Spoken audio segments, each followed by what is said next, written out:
Praise the lord. ప్రభువైన యేసుక్రీస్తు నామమున మీ అందరికీ శుభములు. మన దిన భాగంలో నుండి 2 కొరింథీయులకు రాసిన పత్రిక 10వ అధ్యాయం 17వ వచనం. అతిశయించువాడు ప్రభువునందే అతిశయించవలెను. అతిశయించడానికి, గొప్పగా చెప్పుకోవడానికి మన దగ్గర ఎన్నో రకాలుగా, ఎన్నో విధాలుగా మన ఎదుట మన ప్రతిభలు ఉంటాయి.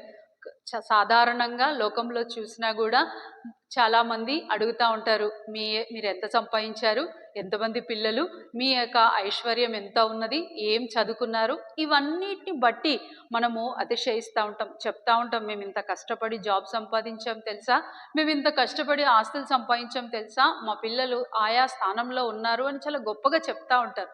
ఇవన్నీ గొప్పగా ఒకరి మనుషుల యొక్క గుర్తింపు కొరకు ప్రయాస పడుతున్న మనము ఇది మర్చిపోతాం, ఇచ్చింది ఎవరు అని. గుర్తుందని మీకు? ఆ ఇచ్చింది ఆ ప్రభువే. నీకు అంత జ్ఞానవంతుడిగా నువ్వు ఈనాడు చలామణి అవుతున్నావంటే ఆ జ్ఞానము ఇచ్చింది ప్రభువే. ఒకవేళ ఆయన ఇయ్యకపోతే నీ దగ్గర ఉండేదా? అంత ఐశ్వర్యం నీ దగ్గర నిలిచి ఉన్నదంటే ఇచ్చింది ప్రభువే.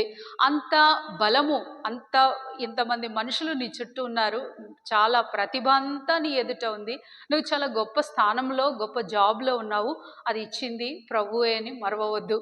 దయచేసి మీరు కూడా ఒకవేళ మనకున్న ప్రతిభను బట్టి, మనకున్న ఏవో గొప్ప గొప్ప సంగతులను బట్టి ఇచ్చిన ప్రభువుని మర్చిపోతే దయచేసి ప్రభు దగ్గరికి వద్దాం. ప్రభువా, నిన్ను వెతకలేదు, ప్రభువా, నిన్ను మేము సంపాదించుకోవడానికి మేము ఏం ప్రయాసపడలేదు, కొద్ది సమయము ఆయన కోసం తీసుకొని మనము ఆయనను సంపాదించుకుంటే ఎంతో మేలు జరుగుతుంది.